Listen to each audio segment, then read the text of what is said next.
zakat tu wajib kan? Tak susah sebenarnya nak bayar zakat. Dulu, memanglah kena bawa duit tunai.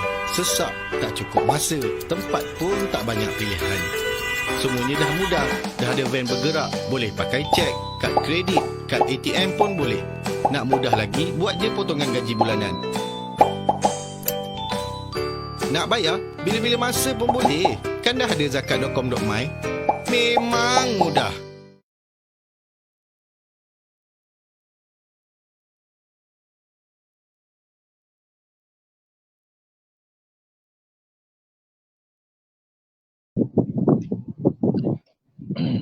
Bismillahirrahmanirrahim.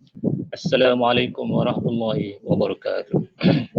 Alhamdulillahirabbil alamin wassalatu wassalamu ala asyrafil anbiya'i wal mursalin wa ala alihi washabbihi ajmain.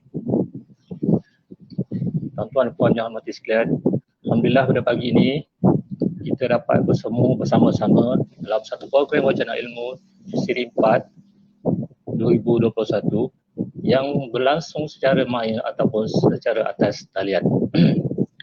Program ini adalah, untuk makluman semua, program ini adalah anjuran bersama Unit Integriti Kementerian Kerja Raya bersama dengan Pusat Pengurusan Zakat ataupun PPZ, Majlis Agama Islam Wilayah Persekutuan dan juga Surau Kementerian Kerja Raya.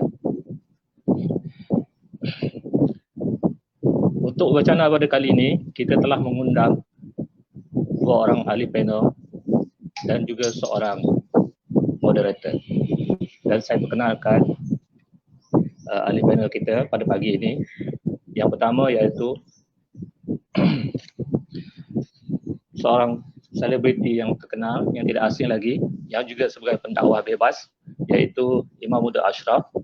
Selamat datang pada Ustaz Ashraf.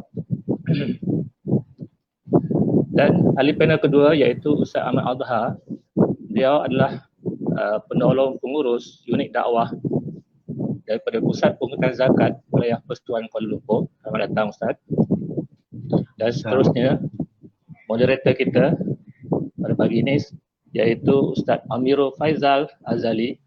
Beliau juga daripada Pusat Pengurusan Zakat Wilayah Persekutuan Kuala Lumpur. Selamat datang Ustaz Amirul.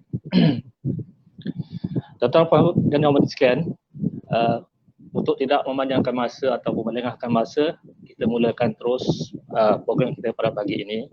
Dan marilah kita sama-sama menghayati dan mengerti apakah intipati atau kupasan bicara kita pada pagi ini daripada ahli-ahli panel yang kita panggil, yang kita jemput. Dengan tajuknya pada pagi ini yang telah kita pilih khusus, ini sebenarnya pandemik ya, kita pilih tajuk ini, iaitu Haji dan Korban, pasrah dalam kesulitan. Untuk itu saya silakan saudara Amirul, moderator kita. Silakan. Bismillahirrahmanirrahim. Terima kasih kepada host kita pada pagi ini, Ustaz Burhan. Dan alhamdulillah yang hebat, yang lagi saya sayangi panel kita, ahli-ahli panel kita pada hari ini, Imam Muda Ashraf dan juga sahabat saya, guru saya juga, abang saya juga, iaitu Ustaz Adha. So alhamdulillah hari ini kita dapat bersama-sama. Rasa formal pula. Rasa formal pula ini. So alhamdulillah hari ini kita bersama dengan Kementerian Kerja Raya KKR. Alhamdulillah. Dan kita akan berbual, kita akan share ilmu seperti mana yang dimaklumkan oleh host kita sebentar tadi, Ustaz Burhan. Kita akan berbual, share ilmu berkenaan dengan haji dan korban. Tajuknya adalah pasrah dalam kesulitan. Dekat mana pasrahnya, dekat mana kesulitannya tu. So yang tu kita akan kupas sebentar saja lagi, tuan-tuan dan puan-puan, yang mana yang bersama dengan kita pada hari ini. Alhamdulillah, saya percaya tuan-tuan dan puan-puan sangat-sangat tunggu dengan majlis ilmu seperti ini.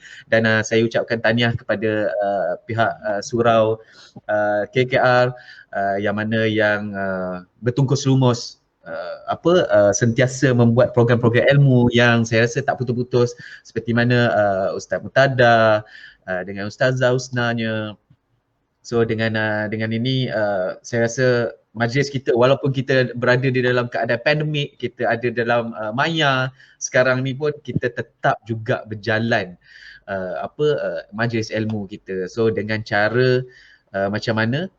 Inilah dengan cara mayanya, subhanallah. So alhamdulillah, seperti mana yang kita sedia maklum, sekarang ni suasana pandemik ni kita tak boleh nak pergi ke mana-mana, agak susah. Ada kawasan-kawasan yang kebanyakannya dah terkena PKPD, termasuk kawasan saya, kawasan rumah saya ni di Banting, Tanjung 12 pun dah di PKPD, subhanallah.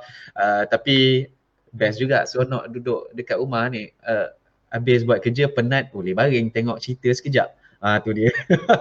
Seronok juga. Kan.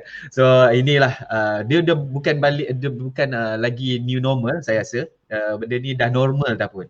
Hampir 2 tahun kita dah macam ni. So saya rasa benda ni dah immune. Walaupun dah immune, dah terbiasa dengan keadaan macam ni, tuan-tuan dan puan-puan, saya seru sama juga dengan diri saya, sentiasa menjaga protokol-protokol, SOP dan sebagainya, jaga jarak, sentiasa pakai face mask bila keluar, sentiasa jaga jarak, sentiasa cuci tangan. So hand sanitizer tu dah kecil-kecil je, dia boleh buat masuk dalam poket je pun. So yang tu dah habis tu, guna je, sentiasa berhati-hati dalam keadaan sekarang, subhanallah. So tanpa buang masa lagi, insyaAllah kita akan teruskan dengan tajuk kita pada hari ini. Alhamdulillah, saya nak mulakan dengan panel kita yang pertama, insyaAllah, iaitu Ustaz Ashraf, yang mana yang sebelum ni kita bersama di studio, kita bersama di program-program, bersama di Borak dengan Miro hari Selasa. Setiap hari Selasa, nak promote sikit, setiap hari Selasa jam 12 hingga pukul 1. Kita bawakan program yang santai-santai, kita borak-borak santai je. Memang boleh katakan pecah program tu. So tuan-tuan dan puan-puan, jangan lupa untuk follow page PPZ juga ya. So hari ni abang saya Ashraf Sinclair. Dan tak ada dah orang tu. Allahu Akbar, kita sedekahkan yang ada ya. Assalamualaikum. Ustaz, Ya. macam mana? Okey ke dalam keadaan sekarang ni? Kita kalau orang menyanyi tu orang sebut tangisan dalam ketawa lah. Kan kita. Tangisan dalam ketawa, Yalah, subhanallah. Bisnes Miro, betul Miro. Bisnes semua dahsyat. Nak buat macam mana Miro? Kita ni kekuatan kita ni orang susah lah. Orang susah ni bagi kekuatan untuk kita lah. Itu motivasi untuk kita tau. Orang miskin. Betul. Allah ma'ahyina miskin. Nabi kata hidupkan aku bersama orang miskin. Bukan Nabi nak suruh kita jadi miskin. Tapi Nabi nak beritahu kita ada perasaan yang kita hidup bersama dengan mereka. Jadikan kita ni fikir, otak kita kalau kita nak fikir ni stres juga. Saya stres. Tak sudah, tak habis. Saya sebulan 70,000. Sebulan 70,000 overhead. 5 bulan boleh beli rumah sebiji lah.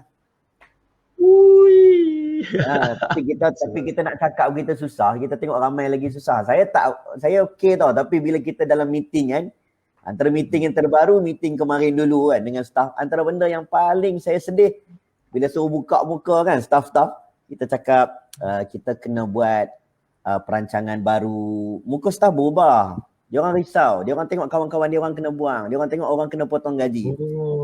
Kita sedih tau tengok dia orang berharap pada kita kan. Jadi kita nak selamatkan syarikat, tapi itulah hakikat dia.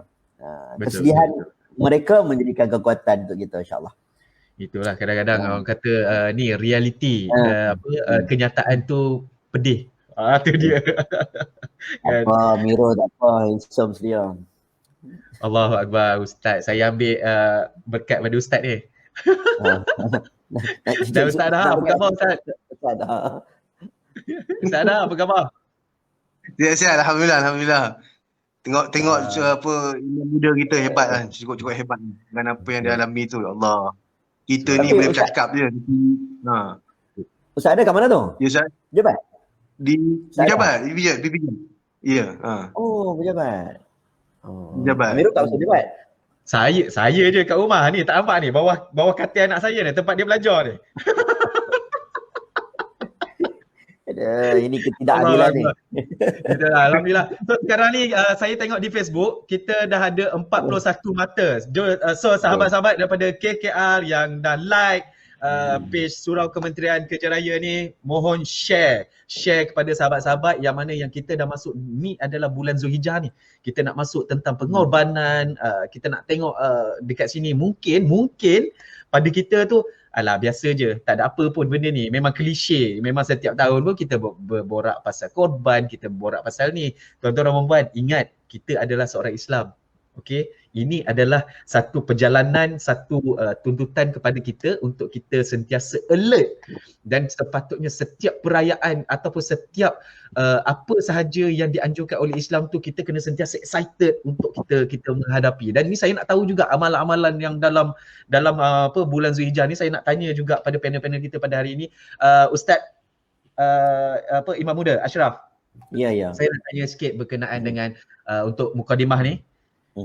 Pengertian berkenaan dengan haji dan korban secara ringkas. Sebab orang bila haji mungkin ada orang keliru berkenaan dengan haji, korban ni. So dekat situ macam mana dia punya related dia, pengertian dia tu daripada mana datangnya, daripada mana dan sebagainya. Silakan Ustaz.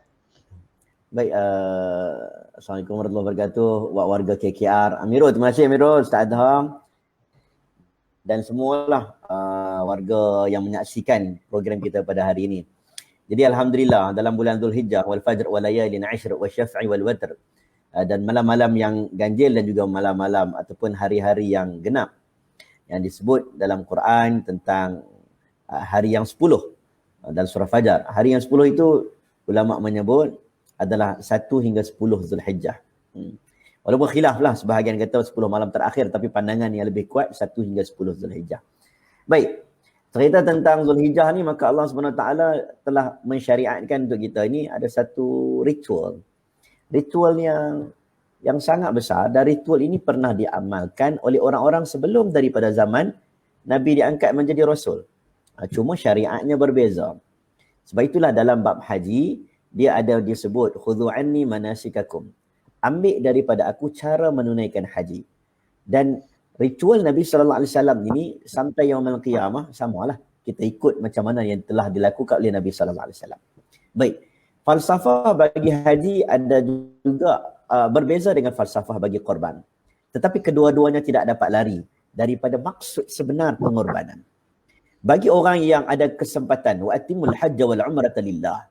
Bagi orang yang ada kesempatan, walillahi 'alan nasi hajjul baiti man istata'a ilaihi sabila. Ada kemampuan, duit ringgit dan sebagainya, maka dia wajibkan untuk pergi haji. Wajib, rukun. Kalau ada kemampuan pergi. Dan dia diminta untuk pergi sekali ya seumur hidup. Dan Al-Quran pun menyebut kepada Nabi Ibrahim, serulah orang datang buat haji ni.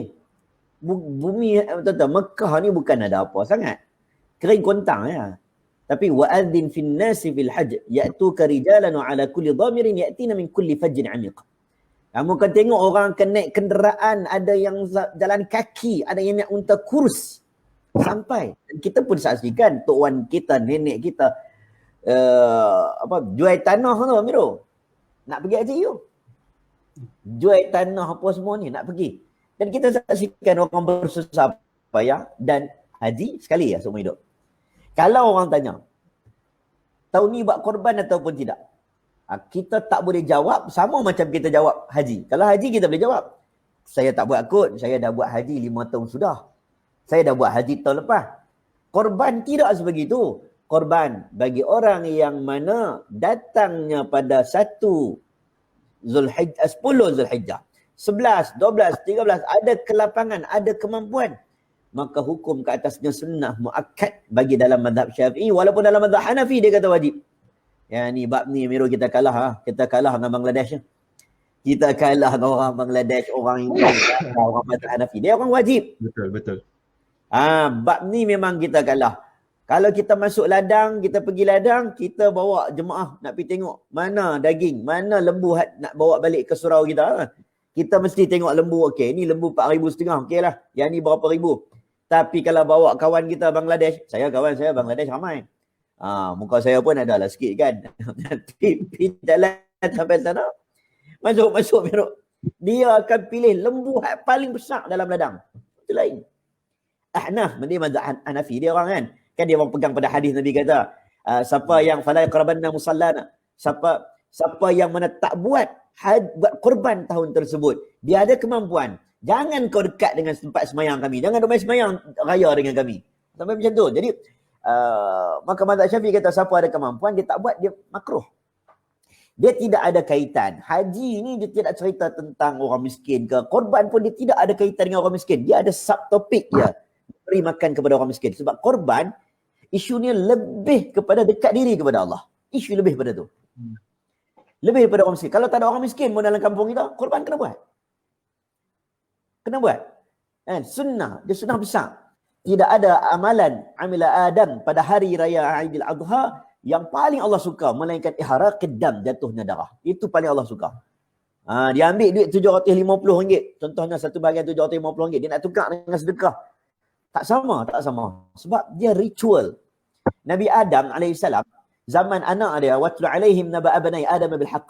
Idza qarraba qurbana fatuqabbala min ahadihima wa lam taqabbal min al-akhar. Qala la aqtalannak. Qala inna ma yataqabbalu Allah minal muttaqin. Nabi Adam, anak ada 2 orang. Yang kita sebut wallahu alam nama yang sebenar dan apa dia, tapi ada sebahagian riwayat tafsir kata Habil Qabil. Kan dok berebut seorang tu nama Iqlimah. Maka Allah suruh korban. Nabi Adam suruh korban. Maka Allah menerima satu korban daripada anak Adam, satu lagi Allah tak terima. Satu korban dalam bentuk binatang yang sempurna, yang elok, satu lagi dia bagi hasil tanaman yang tak berapa jadi kan. Nak bagi tahunya, zaman tu nak agih kepada siapa daging tu? Tak agih pada siapa pun. Tetapi korban daripada perkataan qaruba, dia bermaksud mendekatkan diri kepada Allah SWT. Sama macam haji. Haji pun kita pergi, ritual mendekatkan diri kepada Allah. Ada falsafah-falsafahnya. Jamrah ada falsafahnya. Ihram, sampai kita ada masa tahallul, ada falsafahnya. Jadi ingat, untuk pengetahuan kita benda tu, saya boleh sebut secara ringkas kedua-dua ni dalam gambaran yang kita semua, insya-Allah, kalau ada kesempatan yang belum menunaikan haji, maka kita pun daftarlah. Daftar. Anak-anak kita lahir-lahir, daftar terus. Masuk 1,300 daftar terus. Menunjukkan kesungguhan kita nak pergi. Dan yang mana ada keinginan, dia simpan duit betul-betul untuk pergilah. Kalau yang dah pergi ataupun yang tertangguh hari ni, itu tak apalah, cerita lain. Satu. Nombor 2, kalau boleh korban, jangan kita miss setiap tahun. Jangan kita miss setiap tahun. Kalau boleh. Sebab kebanyakan di kalangan kita insya-Allah berkemampuan. InsyaAllah berkemampuan. Allah alam. So betul. Yang saya suka poin Ustaz tadi tu berkenaan dengan kawan-kawan Bangla. Ustaz ada perli saya sikit ke atau macam mana tu Ustaz? Saya memang cakap tu kadang-kadang dia corner sana, corner sini, dia attack sana, attack sini. Sampai kena. Kalau Ustaz punya muka dah macam Bangla, saya apatah lagi. Apa dia? Bangladesh pun dah ramai handsome oh. Kita je dah cakap dengan mereka. Saya ramai kawan-kawan baik Bangladesh. Saya suka dengan mereka. Saya baik dengan mereka. Ustaz, kaya-kaya Ustaz. Kaya-kaya. Ya, saya ada seorang yang sahabat saya tu dia ada banglo. Orang ni rajin beribadah Ustaz. Orang Bangla ni rajin. Kalau tengok surau-surau kat Malaysia ni, dia yang banyak makmur kan, orang Bangladesh ni. Dia kalau korban dia korban. Lepas ni dapat agama dengan susah. Walladzina jahadu fina lanahdiyannahum subulana. Allah bagi hidayah mereka dengan jalan susah. Jadi dia faham agama banyak. Dia pun banyak berkorban. Kan? Betul, kita dengar lagu Hindustan pun korbani kan, lagu Hindustan kan. Dia pun korban tu dia. Teringat Ustaz Aslin Bahari tu. Tak boleh korban ni lagu kan. Nyanyi aja tu lah. Subhanallah. So sahabat-sahabat, kita alhamdulillah sekarang ni ada 60 mata. So tuan-tuan dan puan-puan, teruskan share, teruskan sebarkan manfaat kita pada hari ini, insya-Allah. Semoga kawan-kawan kita, ahli keluarga, sahabat-sahabat kita yang lain tu dapat juga manfaat kita pada hari ini. Dan terima kasih pada Imam Muda di atas jawapan daripada persoalan yang pertama berkenaan dengan pengertian haji dan korban secara ringkas. Yes. Ini adalah tuntutan daripada Allah Subhanahu Wa Taala. Betul macam tadi Ustaz cerita yang bila buat korban tu tak ada pun nak bagi pada masa tu. Tak ada pun, tapi menunjukkan itu kita tunjukkan rasa cinta kita kepada Allah Subhanahu Wa Taala. Subhanallah. So saya nak pergi kepada panel kita yang kedua, iaitu Ustaz Adha. So mungkin Ustaz boleh ulas sikit berkenaan dengan amalan di bulan Zulhijjah ni. Yang boleh kita amalkan, mungkin yang boleh kita push untuk kita buat pada bulan Zulhijjah ni, dan bila kita buat tu apa manfaat dia, Ustaz Adha. So mungkin Ustaz Adha boleh kupas secara ringkas dan padat. Silakan Ustaz. Nak. Saya sebelum tu, Assalamualaikum warahmatullahi wabarakatuh. Terima kasih kepada sahabat saya Tuan Amirul, Imam Muda Ashraf. Memang saya seronok dengan Imam Muda Ashraf ni dengan PPZ ni daripada dulu lagi. Antara pendakwah selebriti yang saya tengok komitmen dia cukup tinggi, dia mengamalkan. Bukan saja dia bercakap tapi dia berniaga tu kan. Bukan senang nak buat tu, perniagaan ni. Baik, saya tertarik sebelum tu saya tertarik dengan kata-kata Imam Muda Ashraf tadi berkenaan dengan kesungguhan dan keinginan untuk kita lakukan ibadah. Adapun dalam bulan Zulhijjah ni memang banyaklah amalannya yang kita sebut tadi tu memang ibadah korban tu lah yang amalannya paling utama sekali dalam bulan Zulhijjah ni. Tapi yang lain tu diperbanyakkan seperti amalan solat, banyakkan macam bulan Ramadan juga yang kita dah buat sebelum ni, solat, baca Quran, lagi kita puasa eloknya puasa sunat terus daripada 1 Zulhijjah sampai sebelum hari raya kan, kita puasa 8, 9 tu yang elok puasa, dan kita perbanyakkan. Ini semua amalan-amalan ni amalan siasa, tapi yang paling penting macam bulan Ramadan juga kita buat amalan, yang paling penting yang berterusan tu. Amalan ni kita dah maklum, kita boleh dengar penceramah apa semua, kita tengok dalam medsos bercakap tentang amalan yang boleh kita lakukan. Amalan diperbanyakkan, amalan yang sama tapi dibanyakkan. Amalan yang tetap juga, amalan utama kita solat, amalan utama kita puasa, amalan zakat, tu semua amalan boleh, tapi perhebatkan lagi. Tapi ada satu amalan tu yang amalan dalam Ramadan tadi, dalam bulan Zulhijjah tadi tu amalan berkorban. Namun kata Rasulullah SAW, Rasulullah sebut dia bagi kita satu garis panduan, habbul a'mali ilallahi adwamuha wa inaqal. Kata Rasulullah SAW, amalan yang dicintai Allah adalah amalan yang berterusan walaupun sedikit. Amalan-amalan tadi yang paling penting tu kita buat berterusan walaupun sedikit. Berterusan macam mana nak buat berterusan? Contoh macam tadi korban tadi. Kita nak setiap tahun kita buat korban. Kita bersedia daripada awal lagi. Daripada bulan 1 kita tahu berapa ringgit kita simpan. Kita simpan kita banyak beritahu dalam medsos ni lebih kurang dalam RM30. Kalau kata sekarang ni kalau dikorbankan di luar negara kan, lebih kurang dalam RM400. Dan sebulan tu kita boleh simpan dalam 10 kali 4, 400. Lebih kurang macam tu. RM30 dah mampu. Maknanya kita cari jalan macam mana kita boleh buat amalan tu berterusan. Yang penting berterusan walaupun sedikit. Begitu juga dengan zakat. Kalau zakat pun kita pun ada cari jalan macam mana. Tidak lain tak bukan jalannya dengan kita buat potongan zakat. Amalan-amalan yang boleh yang memudahkan kita tak payah fikir lagi dah.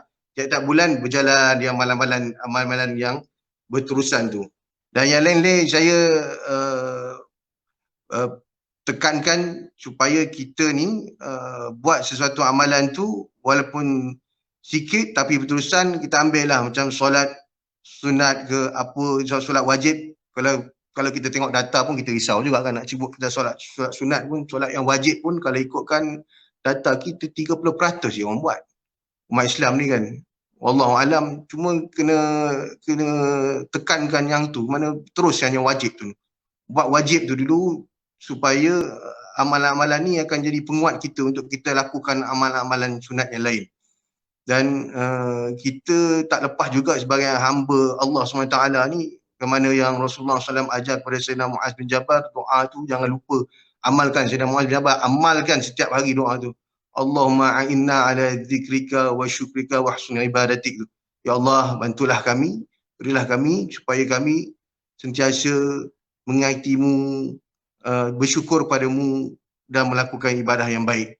Dan saya rasa lebih keutamaan kita lakukan sesuatu tu, biarlah kata orang tua, alah bisa tegar biasa, sikit-sikit lama-lama jadi bukit.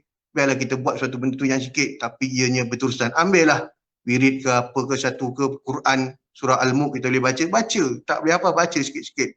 Baca surah Al-Fatihah hari-hari ke, baca zikir subhanallah berapa kali satu kita, yang penting kita berterusan tu.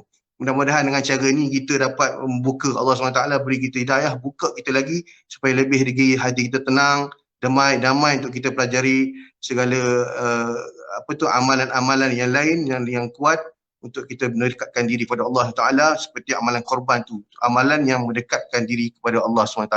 Saya rasa tu untuk saya je lah kali ni. Okey, terima kasih pada Ustaz Adha. Saya suka dengan poin Ustaz Adha tadi yang berterusan, istiqamah tadi tu. Kalau kita terjemahkan dalam bahasa Arab, gitu. Okey, istiqamah tadi tu, berterusan. Dan yang kedua adalah poin kita perlu buat benda-benda yang wajib terdahulu. Betul Ustaz, saya sangat-sangat setuju bila berkenaan dengan benda sunat dan juga benda yang wajib ni, kadang-kadang masyarakat kita lebih cenderung mementingkan perkara-perkara yang sunat yang terlebih dahulu. So yang wajib ni seolah-olah macam tak ada apa. Sedangkan itu sebagai contoh zakat itu sendiri. So orang lebih kepada sedekah. Okey, aku dah bagi dah pada anak yatim. Setiap bulan aku dah bagi dah. Ya, aku gaji pun aku dah bagi dah dekat anak yatim. So aku dah bagi dah. Bila aku berjalan dekat tepi itu, setiap hari aku akan bagi sekurang-kurangnya RM1 dekat makcik tu. So itu adalah benda-benda yang kita mungkin kita tersalah tafsir. Itu adalah satu jenis yang kita boleh kata sedekah. Kita boleh buat pada bila-bila masa, pada siapa-siapa je. Yang mana yang wajib ini kita kena tekankan kepada sahabat-sahabat, yang mana zakat adalah di antara satu rukun Islam yang terletak di rukun Islam yang ketiga selepas solat. Jadi itu sangat-sangat penting. Itulah yang kita kena ambil maklum dulu. Tapi ni bila nak cerita berkenaan dengan rukun Islam, ada yang mementingkan dia tengok haji dulu. Oh, ni sanggup simpan carum dalam tabung haji untuk pergi ke haji terlebih dahulu. Tak salah pun, tak salah. Tapi yang mana yang zakat ni bila nak pergi ke Mekah tu pun zakat pun tak selesai lagi. Jadi tuan-tuan dan puan-puan, sahabat-sahabat, saya ingatkan sama juga, saya ingatkan pada diri saya juga, kita tengok dulu yang mana yang perlu kita buat, yang penting. Dan in fact kalau kita tengok haji pun jika mampu, tu dia. So insyaAllah mungkin Ustaz Ashraf pun mungkin boleh betulkan saya juga statement-statement saya mungkin. Ustaz, saya nak pergi kepada soalan yang kedua, yang mana Ustaz Adha ada sebut tadi tentang amalan-amalan. So dekat sini mungkin Ustaz boleh menjawab satu persoalan, iaitu boleh maklumkan kepada kita, share dengan kita apa kelebihan-kelebihan amalan-amalan yang ada di bulan Zulhijjah. Kalau macam kita dah tahu dah pada bulan Ramadan pahala tu digandakan berapa, itulah lubuk pahala pada masa bulan Ramadan tu. Jadi dalam bulan Zulhijjah ni macam mana? Dan sebelum Ustaz menjawab, kita nak sapa dulu sahabat-sahabat kita yang ada di sini. Kita nak terima kasih kepada Zahrul, Sal, Sari, Nur Akila, Marian, Haziq, Alhamdulillah, Azhar, Pencari Nur Ilahi, amboi, Pencari Nur Ilahi, subhanallah, nama. Okey, Buja Onice, Abdul Rahman, Siti Nurliana. So terima kasih kepada sahabat-sahabat yang mana yang dah bersama dengan kita pada hari ini, alhamdulillah. Jangan lupa untuk share lagi kita punya majlis pada hari ini, dan sekarang ni dah ada 73 mata yang sedang menonton, subhanallah. Terima kasih kepada sahabat-sahabat yang dah share program ilmu ini. So seterusnya kepada Ustaz Ashraf, boleh Ustaz Ashraf menjawab satu persoalan, kelebihan amalan-amalan di bulan Zulhijjah, memandangkan bulan Zulhijjah ni macam tak popular je, Ramadan je, dalam kepala kita Ramadan je. Tu dia. Saya silakan Ustaz. Terima kasih Amirul. Ni Ustaz. Nak cakap telefon tadi. Ustaz Ahmad Adham. Ustaz Adham boleh tambah-tambah lah kan. Baik, sebenarnya Allah jadikan inna iddatash syuhur 'indallahi 12 syahran fi kitabillah yauma khalaqas samawati wal arda minha arba'atun hurum. Dia setahun ni tidak ada mana-mana kitab lah Taurat ataupun Injil yang clarify dengan clear pada zaman dulu. Zaman dulu ni dia ada kalender lunar, kalender solar dan macam-macam kalender lagi tau zaman dulu. Kan kita pun ada kalender bulan, syamsiah, qamariyah. Tapi Quran dia datang dengan clear. Dia kata sesungguhnya setahun ada 12 bulan. Dia firm betul zaman dulu 12 tahun 1400 tahun dulu. Minha arba'atun hurum. 4 bulan daripada bulan-bulan itu dinamakan bulan haram. Bulan haram iaitu bulan yang penuh dengan kehormatan. Salah satunya kita mungkin gambarkan pada hari ini selain Rajab, Thalathi mutawalian, 3 bulan tu dia bergabung lah. Bulan Dzulqa'dah, Dzulhijjah, Muharram dia bergabung. Dan 1 bulan yang berasingan, Rajab. Bergabung ni maksudnya 11, 12, bulan 1 kan. Tapi bila kita tengok Dzulhijjah termasuk dalam bulan-bulan haram. Sehingga terlalu banyak hadis berkaitan dengan kelebihan bulan haram. Antaranya menyebut tentang disunnahkan, diperbanyakkan kita ini berpuasa. Ini antara hadis yang masyhur. Bahkan berkaitan dengan hadis 1 hingga 9 Zulhijjah, banyak juga hadis walaupun ada yang bertaraf dhaif, ada yang syawahid dikuatkan dan sebagainya, menggambarkan kelebihan berpuasa untuk orang yang dalam bulan Zulhijjah. Saya hari ini tak sempat puasa sebab saya nak kena ada urusan. Kan? Tapi ada sebahagiannya menganggap boleh puasa daripada 1 sampai 9 tu. Ini sebahagian pandangan ulama. Ada yang mengambil memperbanyakkan ambil Isnin, Khamis ke dalam 1 hingga 9 tersebut. Yang penting 9 tu jangan miss lah. Iaitu puasa Arafah. Itu jangan miss lah kalau boleh. Dan kita semua ingat itu satu ritual yang sangat Nabi suka. Yang berikutnya banyak lagi ritual-ritual dia dalam agama ni. Ada ritual yang ada ibadah yang terlikat muakkad waktu tertentu. Waktu tertentu tak boleh buat waktu lain. Ada ritual yang mana tak terikat. Sepanjang hari boleh buat. Bila-bila boleh buat. Kalau kata terikat, contohnya waktu tu je. Contoh hari tasyrik. Raya sampai 3 hari tasyrik. Ada benda yang tak boleh buat waktu hari lain. Contoh korban, 4 hari tu je. Maka ulama berbincang sampai dalam bab akikah untuk dilakukan berserentak dengan hari korban. Dalam mazhab Syafi'i membenarkan. Tapi ada sebagai pandangan dia tak benarkan. Bahkan sebagai pandangan tak galakkan, dalam mazhab Syafi'i pun tak digalakkan untuk bergandingan dalam hari tasyrik untuk akikah. Bukan tak boleh. Boleh. Kerana apa? Kerana supaya dalam 4 hari tersebut, ta'zimnya 4 hari tersebut dengan korban, maka akikah waktunya luas. Contohlah. Nak memberitahu keadaan begitu. Macam kita tengok takbir raya lah. Takbir raya kan. Allahu Akbar. Kan? Orang dulu kata janganlah takbir raya bulan Ramadan. Rasa rindu. Takbir raya tu ada, tapi takbir raya kat kampung tu tak ada. Yang tu yang rindu tu. Kan? Dia takbir raya, bunyi pula dia harkah, bunyi pula nahwan. Na. Allah kan ada. Yang tu orang Melayu kita dia sedih, dia tak ingat kan. Orang Arab dia tak sedih. Kan sadaqa wa'da wa nasara 'abda wa a'azza junda. Dia semangat. Kita feel teringat kampung kan. Tapi kalau kita tengok, dulu orang tak bagi kita takbir raya pada bulan puasa, ingat? Ada kata jangan takbir raya, nanti orang dalam kubur tu menangis. Kita pun heran, takkan orang dalam kubur senang-senang kena skamer dengan kita. Kan? Lepas lagi. Kan? Takkan kalau kita pergi kubur, apa nak kena? Kita geram kat orang tu dalam kubur, kita pergi takbir sebelah dia. Takkan dia pun tak reti, dia berhenti. Jadi kenapa yang tak boleh? Jadi kenapa yang tak dibenarkan? Tu bukan tak dibenarkan. Dia menggambarkan ada waktu yang diminta untuk ta'zimkan. Waktu tu kamu kena banyak benda tu. Jadi dalam tempoh Zulhijjah ni 1 hingga 10 ni, dia terlalu banyak amalan ritual yang bersifat umum. Umum ni bermaksud sama ada semayang, sama ada nak bayar zakat tu pulang lah. Sama ada nak zikir, nak baca Quran, nak puasa untuk diperbanyakkan 10 hari ini kerana dia ada lipatan ganda yang Allah SWT bagi. Berbanding daripada 10. Dia di antara dalam sebagai riwayat menyebut 10 hari paling baik dalam setahun.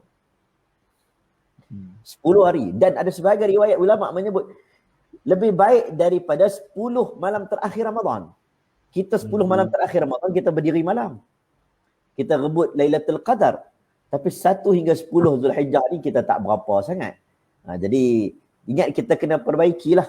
Dan terima kasihlah Pusat Zakat buat program dengan KKR ni. Saya pun lama tak kuliah dekat KKR ni. Kan?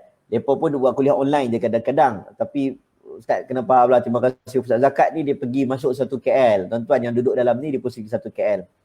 Pusat Zakat ni dia ada 2 entiti. Satu Baitul Mal. Baitul Mal tu yang agihkan. Satu yang pergi ambil.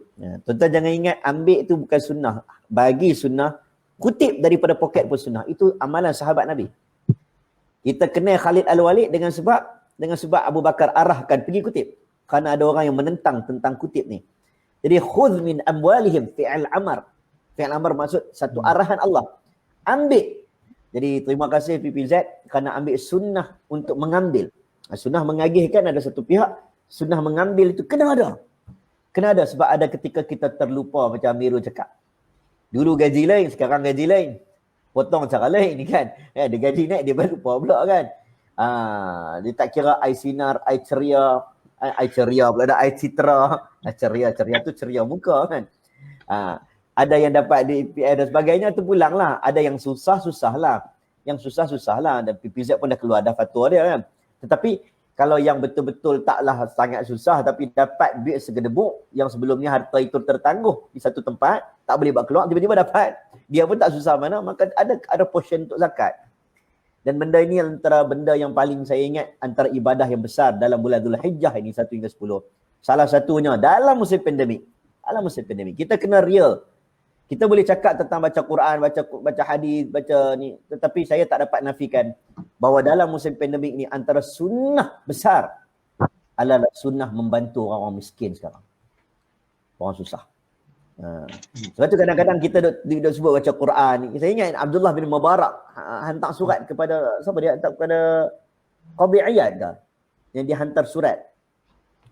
Allah Akbar, saya lupa dah. Surat, ketika kami sedang mengalirkan peluh dan darah air para syuhada, air mata para syuhada, engkau berada di atas tikar sejadah. Ini satu surat kepada sahabat dia dengan penuh kecintaan. Dia bukan nak kata salah duduk atas tikar sejadah, tapi ada ketikanya, mungkin kita pun sekarang dah kena, ada sunnah-sunnah yang kita mungkin boleh tengok jiran, mula bergabung dengan rakan-rakan dalam komuniti kita, tengok apa yang kita boleh bantu. Dia sunnah. Sunnah sangat bagus. Saya telefon Ustaz Husni zakat. Saya minta bantuan zakat. Alhamdulillah. Zakat pun dah lah ni, dia kata Ustaz, lah ni bantuan pendidikan, bantuan usahawan kami kena slow sikit sebab kami utamakan orang yang nak makan. Fakir miskin. Saya faham.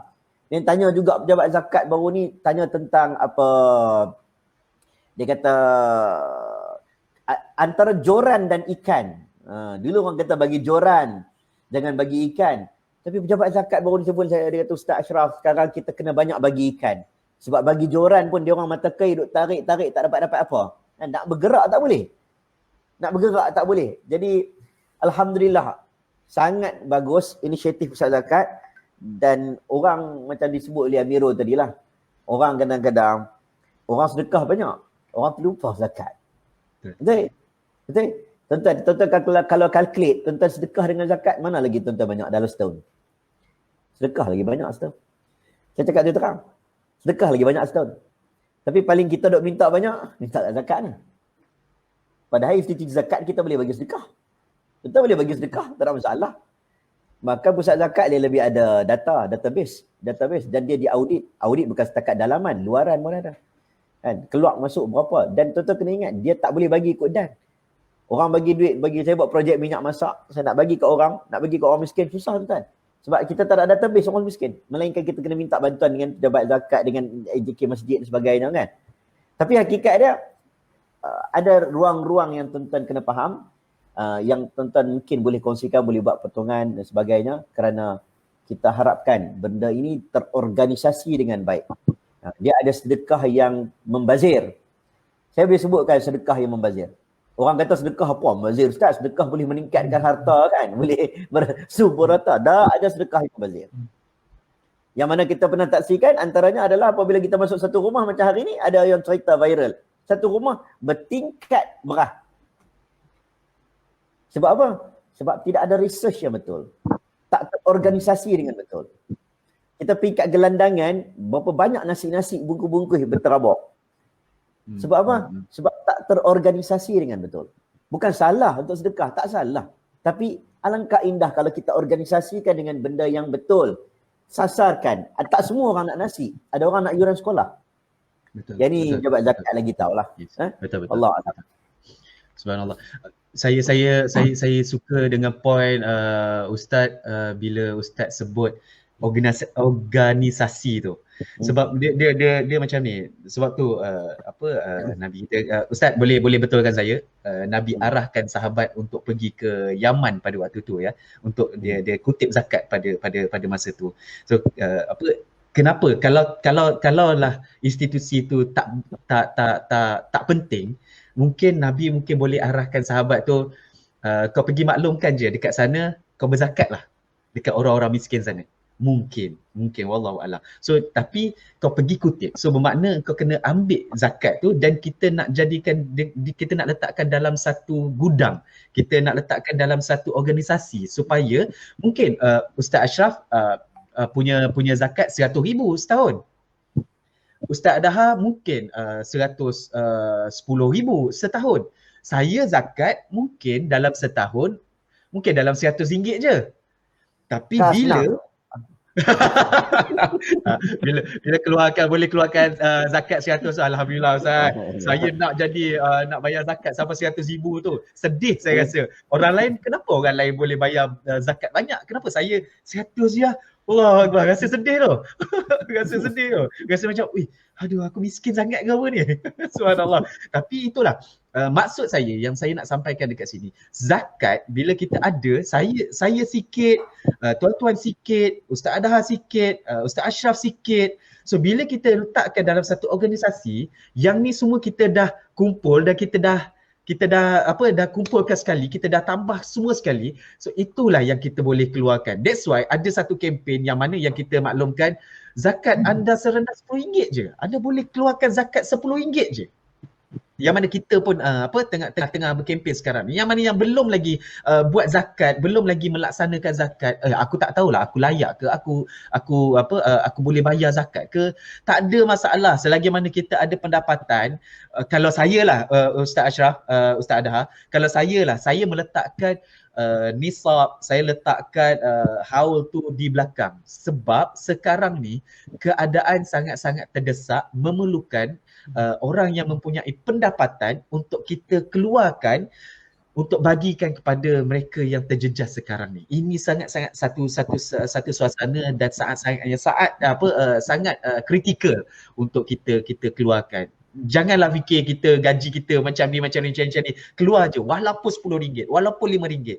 Bagi kepada kita kumpulkan di satu tempat dan insya-Allah kita agihkan kepada di wilayah ni hampir lebih daripada 27,000 keluarga yang mendapat bantuan daripada Baitul Mal, yang mana hari-hari pun sekarang ni diadakan. Dan sekarang ni ada pula bantuan bakul tak silap saya, yang dilaksanakan oleh Baitul Mal, of course dengan kerjasama juga dengan kita PPZ pun, walaupun kita hanya mengutip, kita pun keluar dana juga untuk bantu mereka yang terjejas ni. Subhanallah, memang banyak 6,000 keluarga yang mana yang start PKPD dan sebagainya. Subhanallah. So saya mengajak sahabat-sahabat dan diri saya sendiri untuk kita sama-sama keluarkan seberapa yang kita mampu untuk kita bantu, insya-Allah. So seterusnya Ustaz Adha, saya nak tanya, bila dah sebut berkenaan dengan zakat ni lah, tu dia. So kita nak tanya juga, apa yang zakat buat ni? Zakat buat apa ni? Perkataan kasar dia. Kan, ramai masyarakat di luar ni selalu tanya, zakat buat apa ni? Zakat ni tak buat kerja ke apa ke? So zaman sekarang ni, PKP ni dah hampir 2 tahun ni.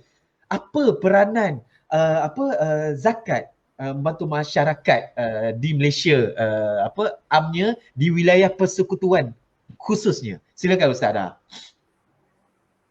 Terima kasih Tuan Amirul, Ustaz Ashraf, Persoalan tu memang biasa sebenarnya orang tanya. Sebab orang suka tengok kalau orang tu buat benda yang bukan sepatutnya dibuat. Kalau macam pusat zakat. Waktu pusat zakat, agih zakat. Tapi orang tengok, sedangkan kita buat zakat tu. Tapi orang tengok, ambil macam tu, orang tengok pandang macam tu. Orang tak nak. Orang suka tengok orang lain. Contohnya orang lain, individu ke NGO yang buat kerja lain tapi dia agih. Oh ni bagus.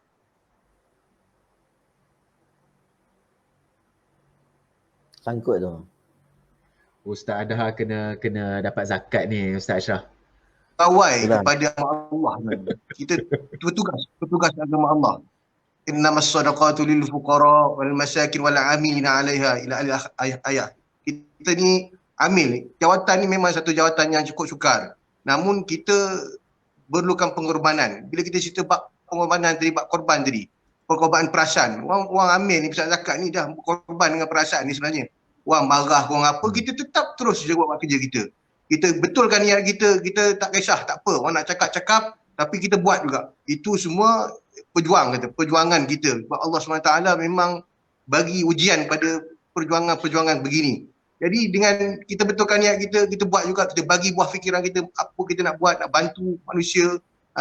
Ustaz Ashraf sebut tadi memang betul lah. Sebab saya yakin, sebab orang yang boleh bercakap ni, orang yang mengeluarkan zakat. Dia bila mengeluarkan zakat, dia buat ibadah tu, dia boleh cakap daripada hati dia. Dia tahu macam mana peranan pusat zakat. Kita berkorbankan masa. Pusat zakat korbankan masa, pegawai-pegawai turun, time-time frontliner. Saya salah seorang yang turun hari Sabtu dan Ahad. Bukan saya nak cerita, saya nak beritahu. Sebab Sabtu Ahad ikutkan kita pergi ke PKPD tu dengan bersama-sama dengan Mawib, program Kasih Astaf 3.0, kita turun dengan Mawib. Kita dapat dana daripada zakat wakalah majikan yang tuan-tuan buat potongan gaji bulanan tu, yang dipotong gaji bulanan dan kita pulangkan balik pada majikan tersebut. Majikan tersebut sekarang ni dah pandemik, nak buat agih susah, dia bagi balik pada kita untuk kita agihkan. Jadi kita turun kepada 13 lokaliti PKPD ni. Dan gambar yang mula-mula tadi, video yang awal tu kita tengok kan, Kasih Perhatian Asnah tu. Kita pergi ke tempat-tempat PKPD yang bawa kawat duri ni, kita buat secara organisasi macam Ustaz Ashraf sebut tadi. Kita bawa lori, kita bawa beras, duit, wang tunai, kita agihkan tapi teratur, bersistematik kepada siapa kita agihkan, kita berikan kepada JKM yang bawa masuk dalam kawat tu. Perkara-perkara ini memang kita perlukan kepada ulil am, pemerintah untuk buat. Kalau tak ada badan yang menguruskan memang susah. Jadi kalau kita nak tahu lebih lanjut berkenaan dengan peranan pusat zakat ni, dia pusat pungutan zakat, dia pungut zakat. Dan pusat agihan zakat adalah Baitulmal. Macam kalau kita nak tahu apa yang dilakukan, tuan-tuan bolehlah tengok pada medsos tu, baik pada Facebook Baitulmal, Facebook Pusat Zakat, insya-Allah ada. Dan saya beri satu jaminan, insya-Allah baik kita ni diaudit dari mana kita akan buat yang terbaik. Memang ada nak kata 100% baik tu memang susah lah, tapi kita sentiasa berterusan untuk memastikan semua pengorbanan tuan-tuan yang buat potongan zakat ni berkorban harta, sayang harta tu tapi buat potongan zakat, lebih ada kalanya lebih dia potong tu, dia bagi kita tak sia-siakan. Terima kasih kepada pembayar zakat, manfaat daripada zakat anda, insya-Allah kami akan tunaikan dengan sebaik mungkin. Sebab ada juga tuan-tuan yang sekarang ni nak bergerak tak boleh. Jadi tuan-tuan ambil cara lain dengan cara buat potongan zakat. Tambahkan potongan zakat. Kita pun dah ada ptg.com.my apa semua, itu memang mudah sekarang ni. Jadi tuan-tuan teruskan. Berkorban dengan harta ni sebagai suatu tanda keikhlasan kita kepada Allah Subhanahu Wa Taala. Sebab kalau kita sebut tengok perkataan sedekah kan banyak kan.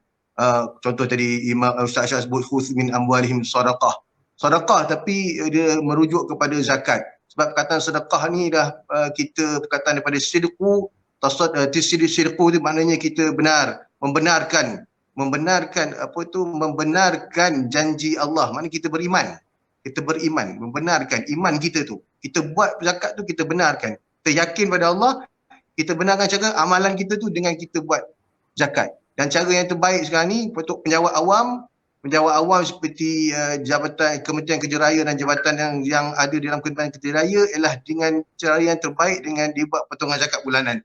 Biar dia istiqamah dan cantik, kita mula tahu, kita dapat, kita boleh mohon wakalah majikan, kan tadi kan ada wakalah majikan, majikan boleh mohon daripada mawib untuk dipulangkan sebahagian zakat tu untuk diagihkan pada kaki tangan, kepada kaki tangan yang memerlukan. Dia kita bicarakan tentang sistem. Ada pun yang lain pun boleh buat juga. Seperti organisasi NGO, dia pun buat agihan juga. Dia pun buat kutipan dana, dia agih. Tapi yang penting, keutamaan tadi tu adalah kepada pusat zakat kerana dia adalah ulil am yang tahu semua perkara, yang lebih mengetahui. Itu ada juga ulama katakan sebab pusat zakat ni yang lebih tahu, dia lebih alim. Jadi serahkan pada dia untuk urusan agihan yang terbaik. Untuk pastikan kita dalam suasana pandemik COVID ni, perasaan-perasaan yang mana perlukan pengorbanan kita dapatkan selesaikan dengan cara begini.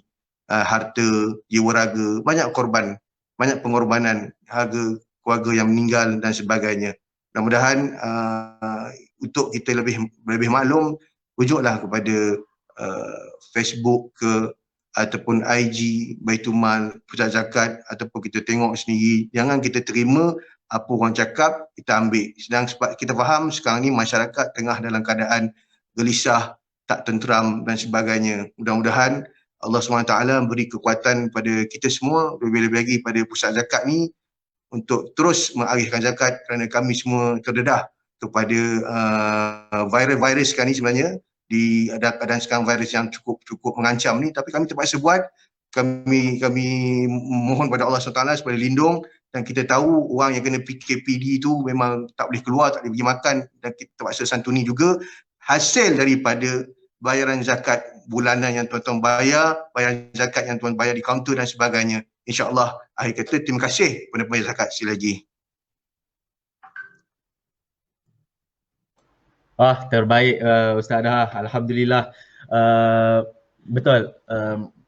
Inilah peranan masyarakat, kita sebagai masyarakat yang mungkin kita boleh kita kadang-kadang bila Ustaz ada cakap tadi tu, saya teringat dengan satu keluarga yang mana yang anak dia baby lagi, mak ayah dia tak dapat kerja, bukan tak dapat kerja, dah dibuang kerja, diberhentikan kerja, dan anak dia kelaparan, nak susu, nak makan, masa baby lagi, dia tak nak nasi, dia tak nak nasi ayam, dia nak susu. So menangis, jadi mak ayah dia, saya tak boleh sentuh dia dengan bab ni, tapi itulah hakikat yang sekarang ni yang kita dapat lihat. So kita lebih melihat kepada contoh mungkin ada yang sampai mempunyai tekanan perasaan sehingga dia buat di luar batas fikiran manusia. Tapi kita lebih tengok kepada, kita lebih membincangkan berkenaan dengan iman tak iman, kuat tak kuat dan sebagainya. Kalau saya secara individu, saya tengok kenapa mereka ke arah itu. Adakah kita nak biarkan keadaan itu berlarutan dengan yang lain-lain? So mereka memerlukan, dia orang mengalami tekanan dan sebagainya, kita tak tahu situasi dia macam mana, tekanan dia, sebab ujian setiap daripada kita ni pun dia lain-lain. Tekanan kita pun lain, tekanan saya lain, Ustaz Ashraf lain, Ustaz Adha lain, Ustaz Mutada lain, Ustazah Husna lain. So kita dekat sini masing-masing Allah bagi atas kapasiti kita masing-masing. So kita tak boleh nak kata dia macam tu, dia macam ni, kita boleh macam ni, kita boleh macam ni. Kalau katalah semua boleh kaya, tutup cerita. Tapi dekat mana balance-nya tu? Allah jadikan ada orang miskin, ada orang kaya untuk kita balancekan harta supaya kita, sebab orang kaya ataupun orang miskin ke, orang yang tak berduit ke, orang sederhana ke, ini adalah semuanya ujian. So kita yang masih ada pendapatan ni, apa pengorbanan yang kita boleh buat, apa yang kita nak tunjukkan yang kita sanggup berkorban atas saranan daripada Islam itu sendiri, daripada Allah Subhanahu Wa Taala, untuk kita keluarkan duit kita tu untuk kita bantu masyarakat yang lain. So itu pun kita kena ambil penting, kita kena ambil pusing. Dan rezeki yang mana yang kita masih ada lagi ni, mereka mempunyai ujian mereka, yang mana yang diberhentikan kerja dan sebagainya. Kita pun ujian, kita pun sebenarnya dalam keadaan ujian ni. kita dalam keadaan ujian ni. Yang kita masih lagi mempunyai pendapatan ni. Jadi sama-sama kita renung sahabat-sahabat. Jangan lupa untuk share lagi. Share lagi. Okey. Jadi Ustaz Ashraf, saya tadi pada awalnya Ustaz Ashraf ada sebut berkenaan dengan korban. Nabi Adam, ada Abil dan Khabil. So yang ni kita nak tahu sikit berkenaan dengan cerita kisah berkenaan dengan Nabi Ibrahim yang mana dapat mimpi yang Allah arahkan baginda untuk melaksanakan sekian. So mungkin Ustaz Ashraf boleh maklumkan daripada kita apa hikmah dan ibrah yang boleh kita ambil daripada peristiwa korban yang Allah hadirkan mimpi kepada Nabi Ibrahim tu. Silakan Ustaz. Silent. Terima kasih Amiro. Okay. Baik, kita cerita tentang, ini kita kembali kepada zaman silam. Okay, kita kembali sekejap. Flashback balik lah. Kita faham cerita ni ada kaitan dengan para anbiya.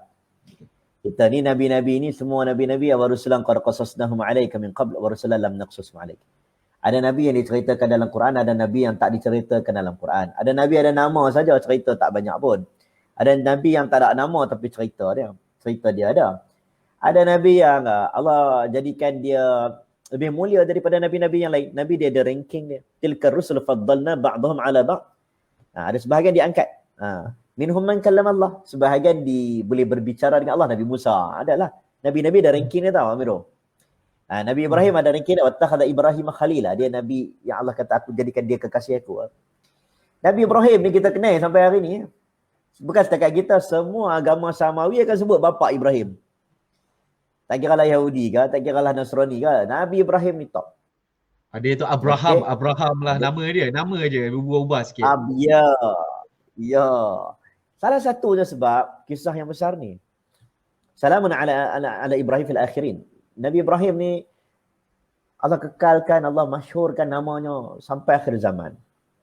Setiap Nabi pun sama begitu juga. La yufarriqu baina ahadin minhum. Kita pun tak beza-beza, tak banding-bandingkan setiap Nabi ni. Tapi Nabi Ibrahim ni salah satu perjuangan dan pengorbanan dia adalah falamma balagha ma'ahu sa'ya. Dia mimpi ya. Inni ara fil manam. Dalam mimpi aku. Anni adbahuka. Aku kena sembelih anak aku sendiri. Dan pengorbanan itu satu pengorbanan yang tak tahu nak cerita lah. Kita dengan anak kita ni kan Ustaz kita ni tengok Hindustan tak menangis. Kan? Korea tak teriak. Tak ada apalah kita ni kan. Sampai orang rumah kita tak ada perasaan kan. Tapi kita main dengan sakit demam anak ni. Ayak mata boleh meleleh kan. Itu kata nama ayah. Kan? Nama ayah. Betul tak kan? Tapi apabila kita tengok baca pengorbanan. Dan akhirnya kita faham bahawa dalam perjalanan mendapat hidayah ni. Setiap orang perlu ada jiwa berkorban. Jiwa berkorban. Jiwa memberi, jiwa yang merasakan ada kesukaran. Akhirnya dia mengajar kita banyak benda. Kita bukan minta untuk jadi orang yang sukar. Tapi ada benda yang kita memerlukan mujahadah. Dan mujahadah itu bukanlah sebab kita nak menyaksikan orang sekeliling dalam keadaan terangkat kedudukan ekonomi ke. Ya, itu sebahagian satu part. Tetapi sebenarnya mujahadah itu untuk diri kita sendiri sebenarnya. Dan untuk diri kita sendiri. Bila kita mujahadah, Allah akan ajar kita, Allah akan bagi hidayah, Allah akan bagi petunjuk, Allah akan bagi seperti mana kefahaman para sahabat Nabi radhiyallahu anhu. Sebab itulah hari ini bila kita cerita tentang perjuangan Nabi Ibrahim AS dulu dalam mimpi dia kan, dia kena sembelih Nabi Ismail dengan hebatnya memberitahu bahawa aku ini ikutlah arahan Allah Subhanahu Wa Taala, wahai ayahandaku. Ini satu statement yang luar biasa lah daripada seorang anak. Keimanan. Sampai hari ini terakam peristiwa ini. Sampai hari ini menjadikan kita semua diajar untuk berkorban. Sekali, dah setahun. Ada Ustaz ada sembelih korban bulan-bulan lain. Ada sembelih bagi bulan lain. Tak ada kita. Bulan ni ya. Kan? Dia macam Ramadan lah. Allah bagi setahun je. Sekali setahun je lah. Sebulan je setahun. Dia macam sebenarnya, sebab Allah sayang kat kita, macam mak sayang kat anak. Kita ni punya bimbang kat anak pada hari ni, tak masuk sekolah ni Tuhan saja tahu. Apa nasib pendidikan anak-anak kita? Kita kalau skip 2 tahun Ustaz, kita lain, kita dah tua orang. Saya lah tua, Amirul muda lagi, baru apa 16 juga kan. Kita dah tua ni, lain Ustaz. Anak-anak dia skip umur 6 tahun bahaya. Dia tak belajar dengan rakan, macam mana rakan-rakan bully, dia pertahankan dirinya, macam mana orang pukul, macam mana dia nak berhadapan tinggal jauh daripada mak dia. Dia berhadapan dengan guru yang garang sedikit. Ini semua education, ini semua pendidikan untuk dia. Ini semua proses. Tapi kalau kita fikirkan balik, kenapa kita sungguh untuk memastikan dia dapat pendidikan? Sebab sayangnya kita kepada anak kita. Begitu juga Allah SWT, dia tidak membiarkan kita beriman tanpa dia melalui kita dengan jalan-jalan pendidikan. Aku didik kamu dengan Ramadan. La'allakum tattaqun. Semoga kamu jadi orang bertakwa. Aku didik kamu dengan berkorban setahun, 4 hari. Semoga tidak ada lain. Allah hendak mengambil takwa kita. La yanalallahu luhumha wala dima'uha walakin yanaluhu taqwa. Kami tidak mengambil kira darah dan juga kulit tersebut. Daging-daging tersebut bukanlah itu sebenarnya, tetapi walakin yanaluhu taqwa. Aku mengambil takwa kamu bila kita sembelih. Jadi menunjukkan bahawa betul kita kena tengoklah juga lembu macam mana, umur berapa, cacat tak cacat kan, yang terbaik. Tapi hakikat dia Allah SWT sebenarnya nak training kita ni, nak training. Setahun dia ada training dia ada fasa dia. Aku minta sekali dia 2.5%, bukan banyak pun. Ambil satu potong kek tu, kek secret recipe lah kita kata, kan, kita potong 40. Potong 40, 1/40 tu kita bagi kat orang. Secret recipe potong 40, hancur kek tu.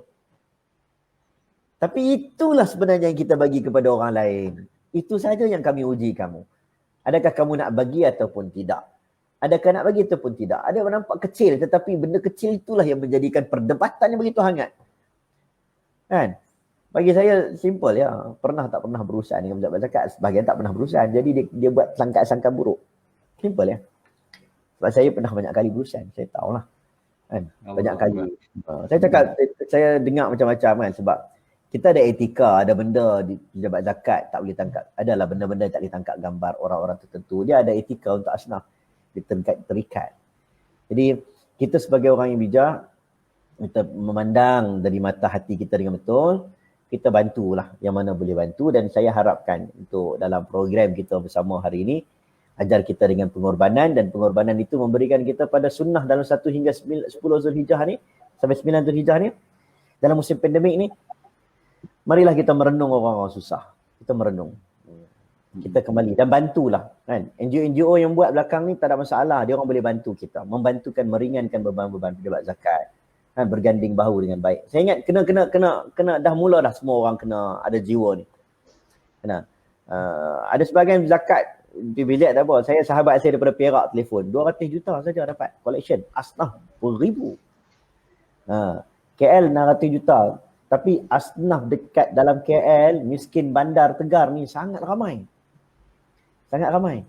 Dan kita pun rasa macam kita cubalah yang sekadar termampu. Sebab orang susah, Amirul Ustaz ada. Orang susah. Orang susah. Orang tak mau cerita dia susah. Orang tak mau cerita dia susah. Orang rumah dia ada Honda City. Kan? Takkan dia nak angkat bendera putih, dia kata. Rumah dia besar. Ada yang ibu tunggal.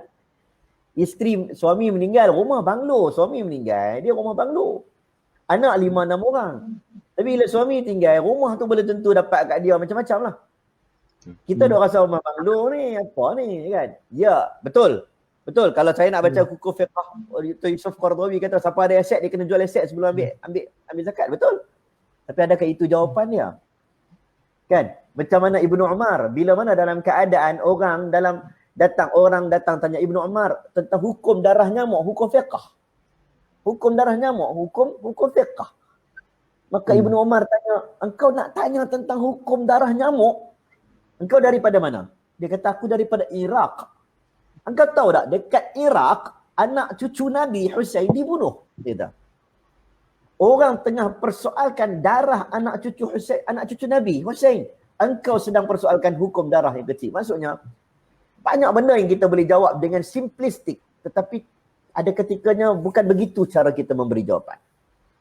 Kita boleh menjawab dengan soalan-soalan tertentu. Orang susah hari ni kita boleh jawab. Tuan-tuan semua yang susah ini banyak bersabar. Betul lah, kena banyak bersabar kan. Tuan-tuan kena begini, tuan-tuan jangan begini, tuan-tuan jangan begini. Ya betul. Tetapi hakikat dia, realiti yang berlaku, masalah depan mata kita dan kita nak selesaikan masalah. Kita tak nak jadikan agama tu satu benda yang menghalang orang daripada dia, sehingga orang merasakan agama ni tidak boleh mampu menyelesaikan masalah dia. Sebab tu kita nak bagi gambaran agama dengan baik dan kita sebut hari ni kita pakat-pakat untuk sama-sama untuk doa Allah angkat wabak ni dan kita pakat-pakat sama-sama untuk tolong-tolong yang mana kita berkesempatan. InsyaAllah. Terima kasih saya banyak kepada Ustaz Zakat. Terima kasih kepada Zakat. Saya bukan nak sebut, saya bagi semangat lah sikit. Lagi kata sebut pula kan. Bukan setakat zakat saya bagi Ustaz Zakat. Saya sedekah pun saya bagi kat Ustaz Zakat. Bukan nak sebut. Sebab saya tahu proses. Saya duduk banyak NGO, saya tahu. Audit dalam, audit luar, audit macam mana saya tahu. Tapi Ustaz Zakat saya yakin dan pasti dia orang ada audit luar, ada dalam dan dia orang lebih terarah. Kalau dia bagi wakalah kat saya pun saya bagikan. Dia tak mahu ambil. Tahu wakalah kan? Wakalah tu maksudnya Ustaz bayar zakat berapa ribu, saya bagi berapa persen pula kat Ustaz untuk Ustaz agih sendiri. Kenapa saya tak bagi? Saya tak berani sebab saya tak mampu untuk agih. Sebab kita rasa terbimbang, kita bagi kepada orang yang tak tepat. Yang tak kena syarat dengan Islam. Allah alam. Betul. Saya sangat-sangat setuju dengan Ustaz Ashraf yang mengatakan, sebab Ustaz, ramai yang syarikat-syarikat dapat wakalah pulang balik. Pulang balik. Satu, alasannya katanya susah na'udzubillah, Allah dia kata susah sangat-sangat. So itu jugalah di antara alasannya. Yang kedua, kita orang tak tahu macam mana nak cari orang yang asnaf, sebab walaupun duit wakalah memang duit tu duit zakat. So dia kena bagi kepada yang 8 asnaf tu. So dia ada kena bagi pada fakir, miskin. So setiap kali bila dia bagi tu, dia kena rekodkan nama siapa, alamat, nombor IC, golongan apa. Dia antara asnaf yang mana satu. So yang tu. So, bila dia pulang balik, kita lah. Itu yang ada program yang kasih tadi yang Ustaz Adha ada sebut tadi tu. Yang tu lah kita gunakan balik duit ni untuk kita pergi balik. Kita renyahkan diri kita balik untuk kita pergi balik untuk kita sebarkan ataupun kita agihkan kepada mereka yang memerlukan. So bukan senang Ustaz, bukan senang untuk kita menguruskan wang zakat ni. Salah bagi. Itulah tadi auditnya.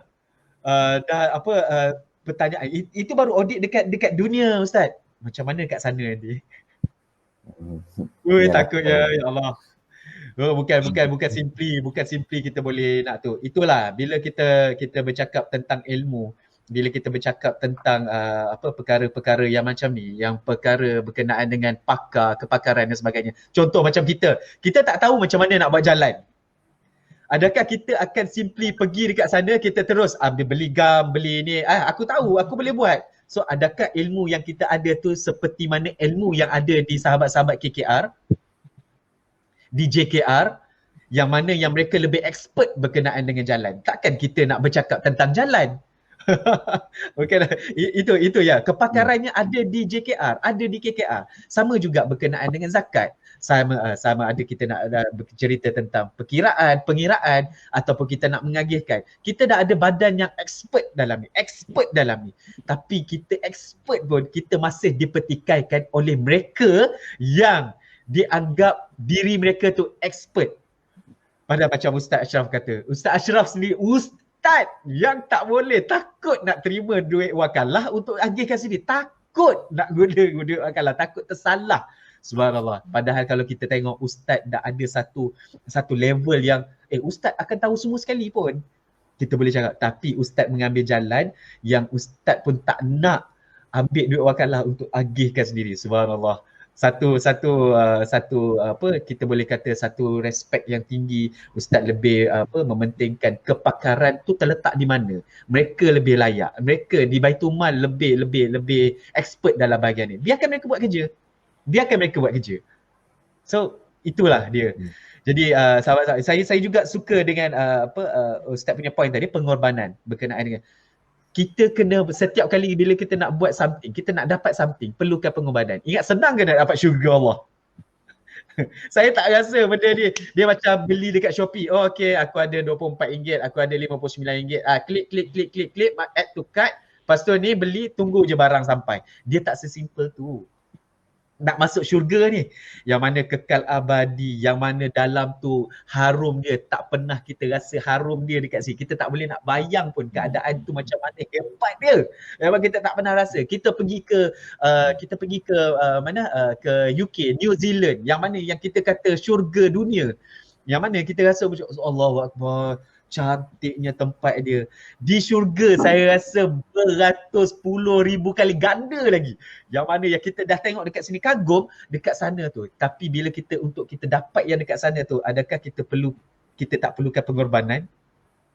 Sama juga dalam ni, sekecil-kecilnya zakat yang mana yang Allah arahkan kepada kita dan letakkan dia di dalam rukun Islam yang ketiga, yang mana yang dekat sini kita kena korban dulu. Kita kena mula dulu. Yang mana yang tak merasa, kita kena mula dulu. Lepas ni baru dapat rasa tu. Kita tak boleh nak simply cakap. Kita pun tak boleh nak bagi tahu keberkatan tu macam mana, macam mana kita boleh kata hati kita tenang dan sebagainya. Tapi macam mana betul-betul rasa dia hebat, dia manis dia tu. Subhanallah, sahabat-sahabat.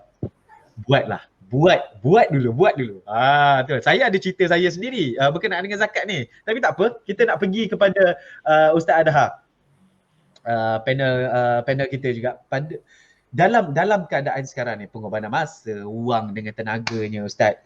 So ada yang individu yang tak terkesan. Yang ni, yang tadi ni, point tadi ni. Ustaz, ada yang individu yang tak terkesan dengan situasi pandemik ni, yang dapat privilege. Yang mana yang saya kategorikan juga sebagai ujian untuk mereka. Sama ni kita ni.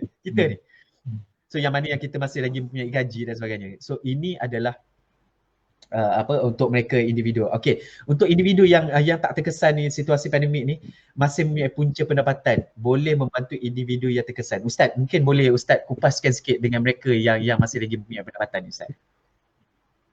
Okey, alhamdulillah. Berkenaan dengan yang tak terkesan ni, kita ditugaskan sebagai amil ni, mengutip zakat ni, kita bermesyuarat. Kita ada jawatankuasa. Bukan kita bagi satu idea macam tu je. Kita mesyuarat, kita duduk ramai-ramai, kita bincang macam mana caranya kita nak menggalakkan lagi orang bayar zakat. Manusia ni macam mana, kita tahu diri kita kan, kita ni nak buat sesuatu tu, kita nakkan ganjaran. Macam ibadah kita buat ada pahala, Allah SWT bagi kita pahala. Jadi kita berfikir macam mana kita nak pastikan masyarakat, sebab masyarakat kan tak tahu tentang zakat ni, ramai dah tahu. Tapi macam mana kita nak gerakkan hati mereka, kita nak suntikkan diri mereka, jiwa mereka ni supaya buat potongan. Dan kita tak lain tak bukan, kita berfikir dan kita adakan satu kempen buat potongan zakat PZB, mudahkan bayar zakat. Kita bagi sikit pada mereka-mereka yang buat potongan ni, kita buat cabutan, siapa yang bernasib baik dapat hadiah. Dan kita fikir pula macam mana hadiah apa yang terbaik kita nak bagi. Gunakan dana mana, wang mana. Kita tak nak perkara-perkara yang kita guna ni, kita guna duit zakat, kita tak nak. Tapi kita gunakan upah-upah yang terima sebagai satu perkara yang insya-Allah disebut syarak ni jelas, clear dan tidak menyalahi mana-mana undang-undang sekalipun di Malaysia ataupun hukum-hukum Allah SWT. Maka kita datangkan dengan satu kempen, kita kumpul, kita buat dengan kempen, kita adakan kempen potongan zakat bulanan PZB. Kita wujudkan bulan Julai hingga Disember pada semua penjawat awam, swasta, ke mana-mana yang ada majikan yang buat potongan zakat, ada gaji, yang lebih pendapatan, yang ada kesempatan untuk buat sesuatu. Lebih-lebih lagi dalam bulan pandemik ni kita nak gandakan lagi sebab ramai sekali masyarakat sekarang ni, umat Islam yang tergolong dalam golongan asnaf yang disebabkan pandemik COVID-19. Inilah masanya kita ni berkorban.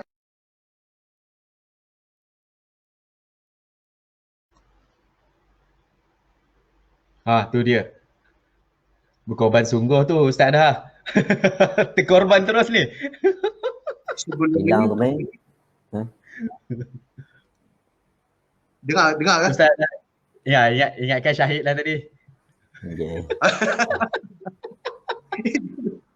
Tiba-tiba hilang. Okey Ustaz, teruskan.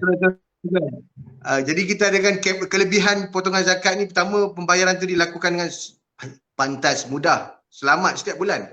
Tak ada fikir Kedua, pembelajaran tunai lebih terancang. Permohonan boleh dibuat secara talian, menjimatkan masa tanpa perlu kaunter. Tak payah pergi kaunter dah. Kita boleh buat online daripada PTG tadi, ptg.zakat.com.my. Sebab kita fikirkan apa hikmah. Kita kena tengok apa hikmah kejadian pandemik COVID-19 ni. Kita jangan ambil dia sebagai suatu perkara yang biasa je. Apa yang Allah SWT nak sampaikan kepada kita. Jadi kita cuba usaha, kita buat juga, kita tak nak kita nak korbankan perasaan kita, jiwa kita ni, kita buat juga sesuatu. Kita hidup akan muka bumi ni sebagai hamba Allah. Jadi kita nak pastikan juga sebagai amil ni, pastikan juga masyarakat Islam bayar zakat. Walaupun dalam keadaan yang tak boleh keluar bekerja, tak boleh ke mana, kita ada secara online ptg.zakat.com.my, buat melalui ni ataupun imbas kod QR. Ada dalam tu cara-cara penyertaan tu. Boleh scan tu dalam talian, seperti dalam talian ada imbas QR code ptg.zakat.com.my. Kalau secara manual pula melalui HR. Boleh call HR macam mana, sebab kadang zaman sekarang ni dia ada perbezaan. Kalau dalam sektor kerajaan tak banyak perbezaan, masih lagi HR pun boleh buat pertolongan beli borang. Begitu juga dengan kaunter PPZ. Kita buka kaunter kita hari Sabtu, kita buka hari-hari pukul 9 sampai pukul 3, tapi di Putrajaya dan di Shambelin sahaja dengan mengikut SOP yang telah ditetapkan oleh pihak MKN.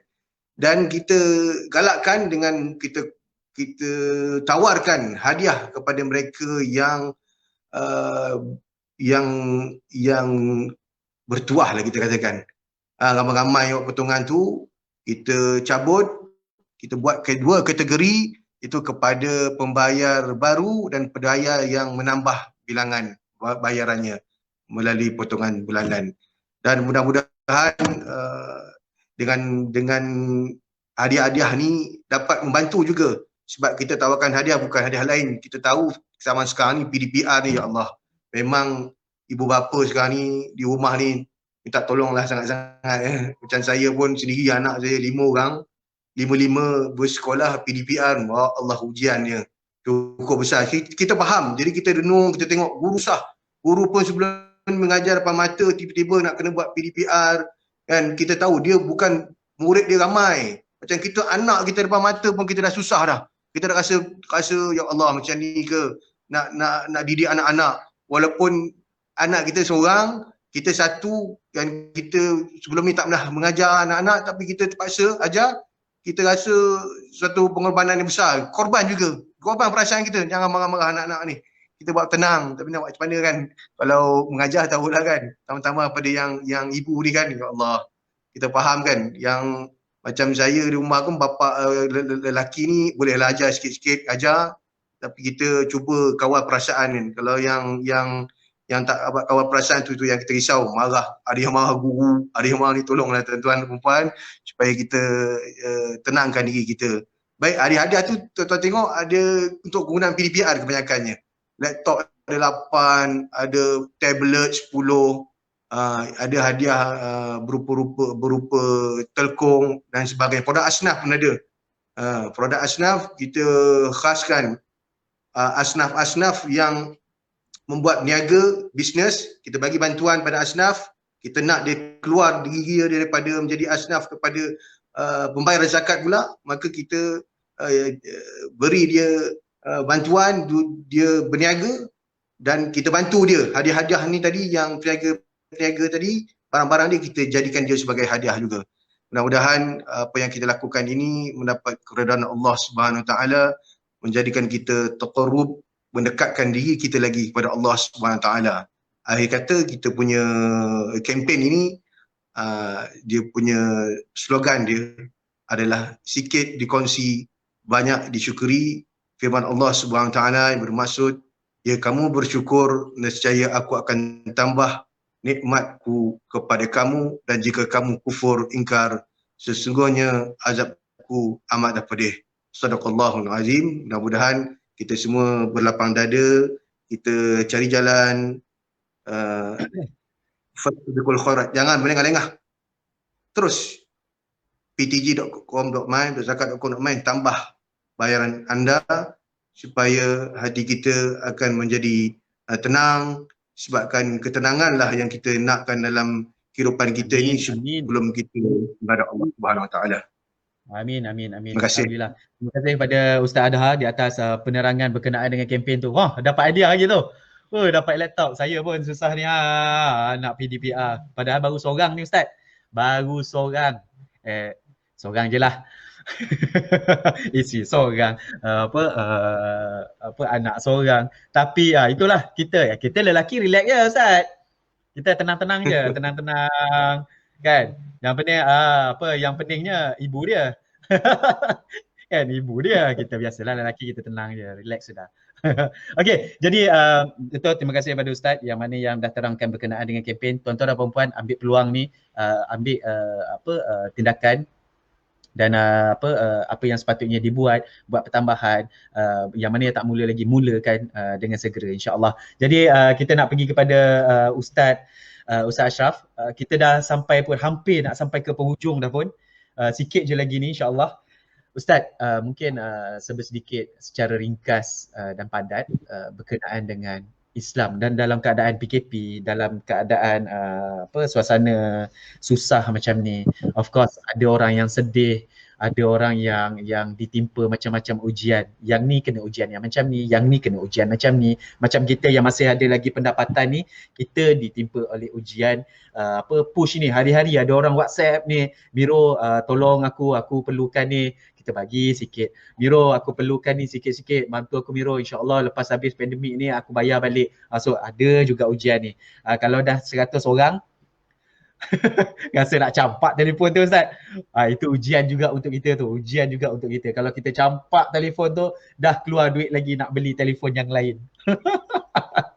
So Ustaz, mungkin Ustaz boleh berkongsi dengan kita tentang di dalam Islam macam mana mengajar kita untuk kita menghadapi stres, untuk menghadapi tekanan, untuk menghadapi kemurungan, kesedihan dan sebagainya dalam Al-Quran, dalam hadis. So mungkin ada amalan-amalan ayat yang perlu kita amalkan dan sebagainya. Silakan Ustaz. Baik, terima kasih Amiro. Pertamanya untuk saya jelaskan di sini untuk clear kepada KKR dan juga semua warga lah. Kemurungan, depression, stres, dia ada level dia. Level dia lah, peringkat dia. Kalau level dah sampai kemurungan, depression, dia tidak, jangan rujuk pada saya, jangan rujuk Ustaz Adha, jangan rujuk pada Amiro. Dia dah peringkat level merujuk kepada doktor perubatan. Ini clear, kena clear. Sebenarnya tak kira lah orang tu rajin berzikir ke, rajin baca Quran ke, rajin solat ke, setiap orang akan melalui fasa kesedihan. Setiap orang. Cumanya bila dah sampai kemurungan tu, dah sakit, tu cerita lain. Saya pun tak boleh rawat. Dia kena pergi fatadawa wala tatadawa biharamin. Dia kena fasalu ahla dzikr in kuntum la ta'lamun. Dia kena bertanya kepada kaunselor. Dia kena rawat. Boleh jadi biologi badan dia, bahan kimia dalam badan dia tak stable. Dah peringkat tu dah. Tetapi untuk permulaan, Amiro, cantik soalan Amiro tadi tu. Permulaan. Sebelum sampai ke tahap murung, sebelum sampai ke tahap depression, anxiety, sebelum sampai ke tahap tu, baru permulaan macam kita lah stres ni. Quran ada menceritakan dengan banyak ragam, banyak warna, banyak sudut. Dan dia vocabulary paling banyak dalam dunia bahasa Arab. Vocabulary paling banyak dalam dunia bahasa Arab. Jadi bila disebutkan perasaan manusia, Tuhan paling banyak menyebut dalam Quran. Ada disebut ghammin, ada disebut hammin, ada disebut huznun, sedih, duka, daiqin, sempit jiwa. Macam-macam dalam Quran ni istilah tentang stres ni sangat banyak. Bahkan istilah tentang bahagia pun banyak.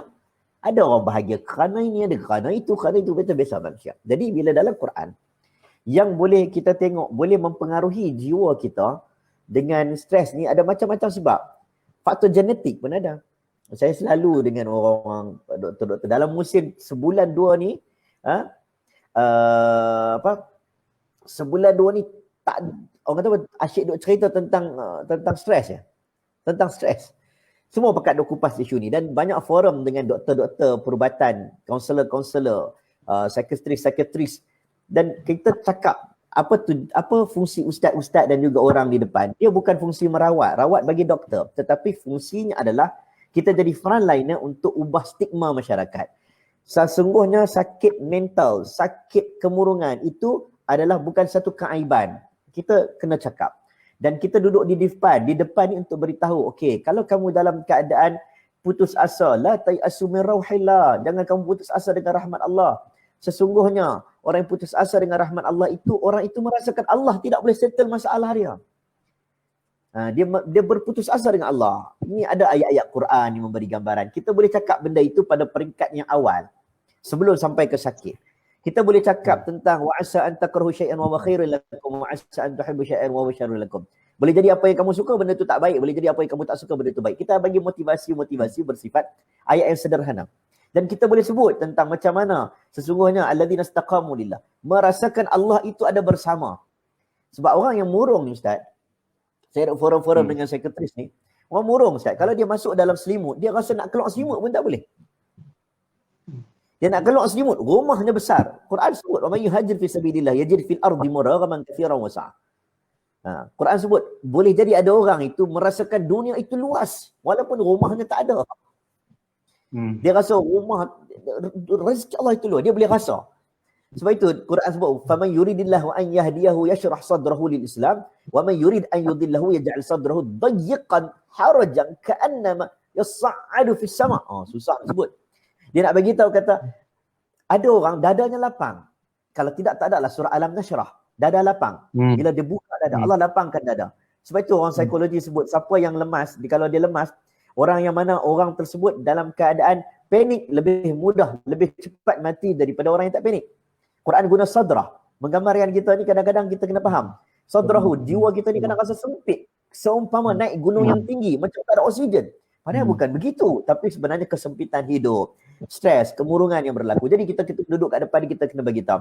Wahai orang-orang yang dalam kesusahan, yang pertama antara benda yang paling asas sebelum kita cerita tentang ayat, tentang bagi semangat, yang pertama, Rabbi la tadarni fardan wa anta khairul warithin. Kita ambil intibar doa Nabi Zakaria yang dalam kesedihan kerana tidak dikurniakan waris. Salah satunya anak dia meneruskan dakwah, dan sebahagian ulama menyebut bahawa kesendirian itu satu benda yang menyeksakan. Jadi bagi siapa-siapa yang terlalu stres, maka paling asas adalah cuba cari teman untuk dikongsikan. Cuba cari teman. Tak percaya, pergilah unit counselling. Tapi biasanya orang nak bergaduh suami isteri baru pergi unit counselling. Contohlah ya, contoh unit counselling dekat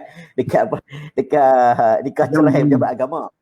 Kan? Jawi contoh. Saya tak suruh pergi. Tapi nak bagi tahu. Dulu bila duduk berhubung dengan dia orang cakap, Ustaz, kami duduk kat depan, kalau Ustaz tengok, bukanlah kita nak cakap, tak. Kita bukan nak ceramah. Tetapi kita nak jadi be a good listener.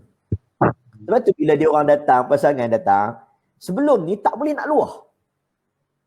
Sekarang luah di tempat yang betul. Sebab itu bila saya sekarang ni tengah buat ketah kerja tentang kebahagiaan rumah tangga, ancaman keganasan rumah tangga yang termasuk melibatkan bukan laki terhadap wanita saja. Wanita terhadap laki dah berlaku dalam musim-musim pandemik, perceraian yang tinggi. Salah satunya bila dia duduk terkurung dalam rumah. Dulu dia kalau stres, dia boleh keluar pergi lepak mamak. Dia boleh jumpa dengan kawan dia, boleh merapu, lupa stres. Tapi dia tak boleh.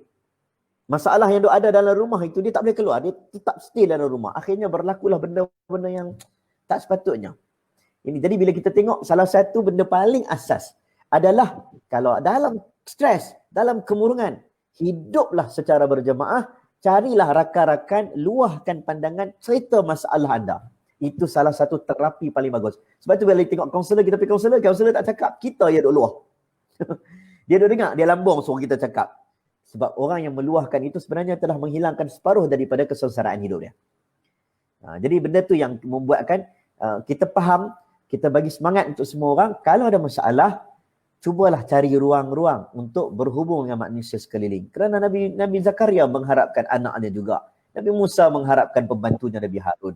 Dan Nabi Muhammad SAW berada bersama dengan para sahabat Nabi. Nabi kata likulli nabiyyin hawariyin. Setiap Nabi ada pengawal, setiap Nabi ada pengikut. Setiap Nabi ini dia ada di orang yang sekeliling. Sebab itulah yang menghilangkan kita punya dosa. Itu awal.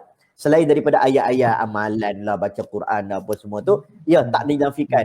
Wa kadzalika wa ja'alna al-baita mathabatan lin-nas wa amna. Quran sebut tentang masjid. Masjid boleh mendatangkan keamanan, mendatangkan ketenangan. Ini dalam Quran sebut. Quran ada ceritakan ala bi dzikrillah tatma'innul qulub, mengingati Allah boleh menenangkan jiwa. Ya betul, tak dinafikan. Tapi saya ingat dalam tempoh-tempoh sekarang, bila kemurungan macam ni, duduk dalam rumah, tolong berhubung dengan orang sekeliling. Dan kita pun tolong bertanya khabar. Kalau ikut orang psikologi, dia menyebut manusia ni dia ada potensi untuk berbicara, potensi untuk menunjukkan potensinya sendiri, potensi untuk bekerja dengan baik, dan potensi untuk bergembira, senyum, ketawa, manusia biasalah. Tapi kalau kesemua ni tak ada di kalangan kawan kita, adik-beradik kita, sepupu kita, perubahan yang berlaku drastik dalam tempoh berapa lama? Contoh, orang saintifik, orang psikologi sebut, dalam tempoh 14 hari. 14 hari. Menunjukkan seolah-olah kita dah boleh call dah tanya dia. Kalau dia rajin upload status Facebook dalam tempoh selalu asyik status Facebook, tiba-tiba hampir 14 hari, dia tak pernah upload apa-apa, boleh call dan tanya apa khabar. Ni sekarang ni, ini kempen kita. Pergi mana-mana pun kita cakap, tolong hubungi rakan-rakan, tanya macam mana keadaan. Sebahagian ustaz, dia orang tak mau cerita ustaz, susah dia. Betul tak ustaz? Ta'afuf lil fuqara alladhina ahsiru fi sabilillah la yastati'una darban fil ardi yahsabuhumul jahilu aghniya min at-ta'affuf. Ada orang dia tak mau cerita, dia punya susah kerana dia rasa macam Allah sedih nak cerita ke orang, tak mau cerita. Dan Al-Quran sebut yahsabuhumul jahilu aghniya min at-ta'affuf. Yang mana orang-orang kaya, orang-orang yang ada kelapangan macam kita ni, jahil. Jahil apa? Allah tutup hijab kita untuk kenal mana orang susah. Yang tu kita tak mau. Allah tutup hijab kita sampai tak kenal. Ta'rifuhum bisimahum. Al-Quran kata kami boleh mengetahuinya daripada gayanya, bajunya, pakaiannya. Sebab tu kita kadang-kadang kita pakai baju elok, Miro, baju smart. Bukanlah kita nak belagak sangat. Ibnu Hajar Al-Haythami kata, kalau kita ada duit gaji macam Miro 10,000 tu, kan gaji tu, kena pakai sesuai macam tu Ustaz. Kan? Sebab apa? Sebab Ibnu Hajar Al-Haythami, kalau semua orang pakai baju selekeh, semua pakai baju nampak macam miskin, orang miskin tak tahu nak minta derma kat siapa. Dia tengok ini lebih kurang semua macam Asnaf macam aku. Sama pun. Kan? Kita pakai bukan nak riak, bukan nak tunjuk. Tapi kalau kamu memerlukan pertolongan, boleh aku boleh sombong sedikit. Quran kata jangan kamu jadi orang kaya yang tidak mengenali orang-orang yang susah. Jadi kita nak belajar keadaan itu, kita cuba kontak kawan kita, rakan-rakan kita dalam masa stres ni, suruh dia luahkan ada masalah. Tapi kadang-kadang kita takut juga nak kontak, takut kontak dia terus minum duit kan. Ada betul. Okey Allah Allah insya-Allah. Allahu akbar. Betul. Bila kita luahkan tu rasa lega sikit Ustaz Kita kan benda simple je, kita berbual, kita berborak. Ini bila duduk dah bercakap dah. Bila duduk sebelah dia dah bercakap dah. Betul orang dulu dia ada kedai kopi. Orang dulu dia stres rumah, dia lepak kedai kopi, dia hilang stres. Betul. Allahu akbar. Itulah saya tak pergi minum kopi itulah. Saya jenis memang family man kan. Memang tak pernah lah buat macam tu Ustaz. Jadi tak apalah, kita tutup je lah dengan program kita pada hari ini insya-Allah. Terima kasih kepada Ustaz Ashraf, terima kasih kepada Ustaz Adha, sahabat-sahabat kita yang mana daripada awal sampai ke sekarang maintain 70 orang, 69 turun 65, naik balik 70 orang. Alhamdulillah terbaik tim Kementerian Kerja Raya. Dan terima kasih kepada surau Nosha Huri, ilmu terbaik pagi ni. Subhanallah, alhamdulillah. Terima kasih kepada panel ahli panel kita yang mana yang dah berkongsi berkenaan dengan ni. Jadi sahabat-sahabat, sebagai penutup mungkin sikit saya ingin berpesan kepada sahabat-sahabat, mungkin pada diri saya juga sendiri. So jangan lupa untuk kita berbagi, kita bagi tu. Cuba bayangkan yang mereka yang kita tak tahu. Macam Ustaz ada maklumkan tadi, ada yang orang tu malu nak bagi tahu yang dia ni susah, rumah besar ni, tapi malu untuk bagi tahu yang susah, yang kita perlukan makanan. Jadi sahabat-sahabat mungkin boleh jenguk-jenguk jiran sebelah tu, tanya khabar ke apa ke. Itu yang mungkin pengorbanan. Kalau katalah kita bergaduh sekalipun, anggaplah itu satu pengorbanan untuk kita redakan pergaduhan tersebut, untuk kita tanyakan dah makan ke belum, makanan macam mana, ada tak beras, ada tak nasi, cili sos, kicap. Dah jadi satu lauk dah tu. Dah jadi satu lauk dah tu. Sedap tu. Kan? Subhanallah. Jadi tuan-tuan dan puan-puan, yang penting bertindaklah bila kita masih lagi ada pendapatan ni. Allah bagi ujian kepada kita. Yang mana yang kita perlukan, ke mana duit yang kita gunakan. Pendapatan ni Allah dah bagi ni kita ni. Kita ni tak lain, tak lebih daripada kita adalah satu tempat transit. Allah bagi kita rezeki untuk kita buat kerja yang Allah suruh. Bos kita tu, kita punya pencipta suruh kita buat, agihkan, bagi. Bila kita buat kerja dengan baik, Allah akan bagi bonus pada kita, insya-Allah. Subhanallah. Sebab tu bila kita bagi lagi, takkan kita sengkit, takkan kita muflis. Tak pernah lagi saya dengar berkenaan dengan bila kita keluarkan zakat, bila kita keluarkan 2.5%, walaupun kita keluar RM5, walaupun kita keluarkan RM10, tak pernah lagi kita jatuh muflis. Saya tak pernah dengar lagi. Yang mana yang saya dapat feedback daripada ni semua tu, yang ada yang mengatakan hati tenang, dapat rezeki mudah. Yang tu yang saya selalu dengar. Jadi sahabat-sahabat, saya percaya sahabat-sahabat di KKR ni kebanyakannya, majoritinya pun dah buat membayar zakat dan sebagainya. Teruskan istiqamah, buat penambahan zakat, tengok balik cek gaji dan sebagainya. Jangan lupa untuk follow page FB PPZ, jangan lupa untuk follow IG Ustaz Ashraf, jangan lupa untuk follow page FB Ustaz Ashraf. Apa Ustaz? FB? Page rasmi? Imam Muda Ashraf. Saya jarang main FB, saya main Instagram. Tapi boleh ada ID Imam Muda Ashraf kot. Lebih kurang macam tu. ID Imam Muda Ashraf, Facebook Imam Muda Ashraf kot. Lebih kurang lah, carilah yang mana nampak yang real tu. yang handsome tu, yang pakai kemas-kemas tu. Yang real tu. Bantuan. Ada bagus. Subhanallah. Terima kasih kepada Ustaz Ada. Ustaz Ada, ada media sosial tak? Facebook ada. Boleh follow Ustaz Ada kalau nak tanya pasal zakat, tanya Ustaz Ada. Potong berapa dulu, gaji berapa, apa semua. Penting sebenarnya. Ramai saya pun kadang tersilap tau. Kalau tersilap kena qada balik zakat, betul Ustaz? Betul. Kita punya pendapatan sama, punya pendapatan kita dah bertambah, kita tersilap lupa bagi. Nak qada. Kena tengok balik tu, kena buat pengiraan balik.